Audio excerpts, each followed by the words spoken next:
And welcome back to Primetime Sports Tuesday. After securing a historic qualification to the 2021 Rugby League World Cup, Jamaica's rugby league team is aiming to be competitive on the world stage. Simon Preston caught up with the team on their return to the island on Monday. Jamaica has now become the first Caribbean team to qualify for the Rugby League World Cup after winning the America's Championship on Saturday with a 16-10 win over world number 14 ranked the United States in Jacksonville, Florida. Veteran player Marvin Thompson explains what was the key to the success of the team to qualify. The team is more cohesive. This is a team that has been touring together for 2 years, and there's definitely a good synergy there, right? So synergy, as you know, with any team sports is very important in achieving one goal, right? So because they've been touring together, because the guys have been together, they're familiar with each other, as opposed to previous years where we had to just kind of job them together. We were together from start this time, and we actually pulled through and we did what we were supposed to do. With a shade under 3 years to go before the World Cup, Chairman of the Jamaica Rugby League Association, Andrew Dixon, outlines what will be needed to get the team ready for the World Cup. It's a big task.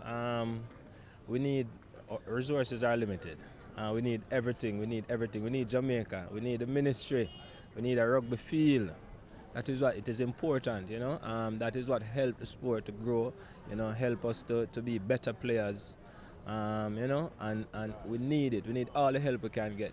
Head coach Romy Monteith says discussions are already in place to get practice games and camps ahead of the World Cup. We're already in talks with some countries for next year. You know, France is interested in another test match. We'll be looking at Wales, we're looking at Scotland, Lebanon as well.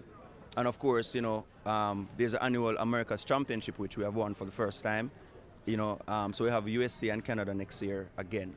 So, you know, one of the first things that the UK boys said after we won was, you know, coach, training camp, Jamaica next year. We need to bring the UK boys across. We need to get them gelling with the local boys from now. We can't wait until 2021. Monteith adds the Reggae Warriors will be going to compete. We want to go to England in 2021 and compete. We want Jamaica to be proud of this team. I can't tell you that, you know, we won't get points put on us if we get Australia or England. But I can tell you that we have already said to all the coaching staff and all the players, we are going to England in 2021 to compete. We're not just going there to participate. The draw for the 2021 Rugby League World Cup will be done in 2019. Reporting for TVJ Sports, I'm Simon Preston.